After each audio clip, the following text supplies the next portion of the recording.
Alright, this was the site of my camp, my tent. Everybody's packing up or gone. And this is the ranger station. So, yeah, there we go. Anyway, we are off. Okay, so it's gonna be kind of a weird day, I guess. There's all sorts of alternates kind of in the spots that are coming up, road walks and alternate trails and things like that. And everybody is on the fence as to which direction to take. Which way are they gonna go? Because it's not like they really loop back. That's actually interesting. This is the tree branch thing there. Anyway. Yeah, it's not like they loop around so much that you'd be like, oh yeah, I'll get back on trail in a couple miles. It's like, no, you might have to be on this alternate for like 10, 15 miles. So it's not well documented what's on the alternate, so if there's any water sources or campsites, so you don't know. But I was just gonna opt for sticking to the red line, the main line, but I don't know what the others are gonna do. So I don't know, we'll see. Whatever happens, happens. I'd rather end the day with some friends than, you know, just hard line one way or the other. But it's all good. Gotta love the views of the mountains in the distance, right? So cool to see the foreground and the background and everything. It's like walking through art.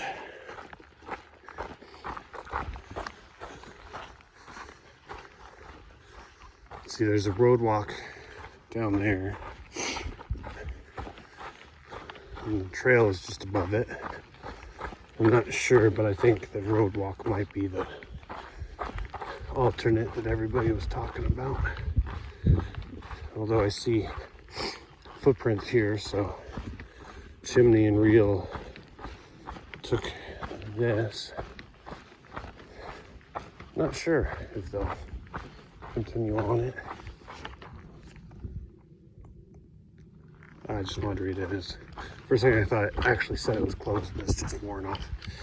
Not like it would have mattered because I'm already very much on it. Yeah, I see you took that.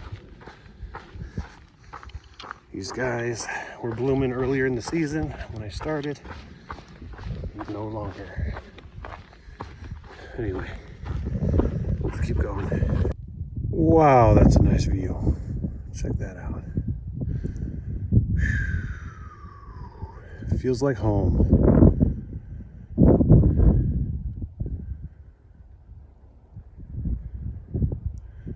Oh, come on, really? It's like right in the path. Now I have to scramble down there. Go there. Oh, I'm too lazy for that. Yeah, I don't really get too many of these, but oh, here's something I haven't seen in a while.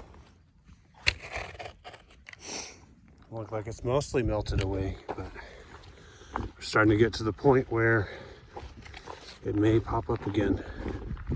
I have heard that up near the point at which I'm finishing the frog section, I heard that the roads are closed up there and there is probably snow. So if that is the case, then I'm gonna have to do a little extra walking and get to Wrightwood or something. That's my contingency plan. go to Wrightwood if roads are inaccessible. So there you go. There's a lesson right there. If you're going to do the trail and you're coordinating with somebody or just with yourself, always have a contingency plan. You never know what the trail or the elements have in store for you. Now that looks vintage right there. This section isn't super well maintained. There's a lot of blowdowns. A lot of them are hard to get over or under because they'll be like these trees here. There's just branches everywhere. But hey, we're back to the road though. Oh, just crossing it. But, yep. That's my gripe. That's my complaint. All right, so down there you can see the Acton area. The railroad is in the distance. You can see the homes and things like that. Out beyond, you can see other developments. I think the trail is more that way. But over here, you see way out there, we see the Mojave. That's pretty neat. Really can see for quite a while. Oh, there we go. Very nice. Very nice view. I'm just chilling here, taking a couple drinks of water and eating some trail mix to recharge. Then I'm back up. But enjoying the view while I'm doing it, you know? All right. All right. I guess it's a bit of a road walk time. Check it out, there's actually people out here. Yep. Oh, look, it's a feet area. Ooh, they're gonna charge me to walk through here. I bet you I can make it through without getting charged anything. Because I'm a sweet talker. Alright, folks. There it is. Man-made mountains behind the mountains. We have Los Angeles, the city of angels, they say. It's more like the city of smog. The angels are all gone. They left Los Angeles long ago. I think they moved to Anaheim. I just saw this little outcropping here. This is nice. Nice little parking area. Whatever you call it, I guess. See, there's LA in the background. I was thinking about getting like a nice little shot with this in it. This little tree uprooted with LA in the background. That would look kind of cool. We'll see. Alright, so this was a fire station. So a nice little pit toilet here. A water supply here. It was nice filling up. I filled up my full 3 liters. Because who knows when the next water is going to be.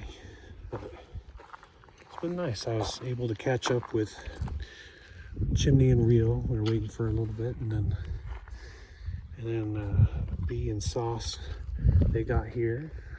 We had a little lunch.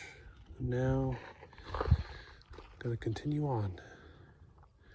Not too much is remaining of the trip. I think I'll be done by tomorrow. When people release their balloons and they fly into the sky and they disappear, they don't stay disappeared. They land places like this. This is actually like, I don't even know how many balloons I've seen around. But yeah, there's tons and tons of just popped balloons that end up in the hills like this. Think twice and don't litter. Sky litter comes down. Newton's law demands it. Check out the view. So down right there, that is the fire station that I got my water from.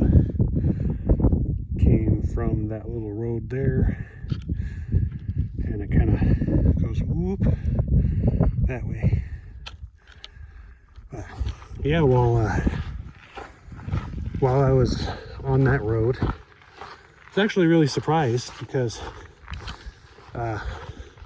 you know, I sat down in a nice shady spot under a tree. It was like the only shade for a long time. And I had some trail mix and I was drinking my water. And then I see somebody coming down the road. I'm like, there's no way. Because I thought at first, I thought it was real. I was like, there's no way I passed him. And sure enough, the figure gets closer and it's a guy I don't recognize. And I was like, oh wow, there's like another hiker here. And you know, come to find out, I meet this guy. He's a day hiker named Rob. Really, really awesome guy. Like super cool stories. Like how he worked for the Peace Corps and went to Mongolia. It's like, how many people are you ever gonna meet that have done that? You know, really, really cool. So it was nice. We talked for several miles. He was just doing a little loop over there. It was like the road walk and the PCT and stuff. So it's something that I've really missed this late in the season, is the chance to meet really cool and new people on the trail, because it's kind of sparse now. It's super rare to even meet another hiker, let alone one that's willing to talk to you and walk with you for a bit. So yeah, Rob, if you're seeing this, it was awesome to meet you. You're an awesome dude. I hope to hear from you some more in the future. Super cool stories. Check it out. It's that cricket again. He was moving a second ago. I think I scared him. Sorry, buddy. I won't do anything to you. Just don't spray any acidic spray in my face or something. It'd be weird. It's kind of a random plate holding up rocks here. It's interesting. Alrighty, all set up for the evening. I know today didn't have too much footage. A lot of it was road walks. This particular section is going to be a lot of road walks. One, because we're getting kind of to a point where the trail kind of meets up with it and falls along with it. Two, there's going to be that frog section where it has you do the road walk anyway. Three, because a lot of the sections that are actual trail are either not maintained and dangerous, or there's still, I guess, enough snow and ice on them to make it almost impassable. Even now, and it wasn't even snowy really, but the ice was still there. And from what I heard from other hikers, some of those sections were pretty bad. So lots of road walks. Not to say that the views still weren't there, because there were some pretty good views, but you know, just kind of less scenic stuff when you're on a road. But I'm getting really close to the end now. It's only like around 15 miles or so, and I'll be done. That's it. I'll be at the section where I left off, and that'll be it. From there, of course, I will need to do a road walk to Wrightwood in order to get picked up, because apparently the road is closed, which I was kind of expecting. But I mean, a lot of the road walks, you know, I obviously did do like 31 miles or whatever it was, but I did about 31 miles worth of trail in less, you know, because of the road walks, but I'll make up for it, don't worry. I will walk more miles because I'll need to walk to Wrightwood, and that's another like 20 miles. So I'll end up doing something dumb like 30 miles from tomorrow to Wrightwood. So tonight's my official last night on trail, I think. But tomorrow night I may need to camp on the side of the road or something. I'm not sure if I'll be able to make the full distance to Wrightwood. But yeah, it'll pretty much be it. The journey is coming to a close. I don't know how I feel about that. Actually, I do know. I feel sad. The journey is coming to a close. It's been long, and I know I want it to be over. But at the same time, I don't want it to be over. You know, my body is ready to rest, but my soul wants to wander. Oh well. Anyway, I will have plenty of adventures after, of course. You know, a terminus is a start and a beginning, and the end of the journey is just the start of another. Anyway, I'm going to call it a night here, and thank you so much for joining.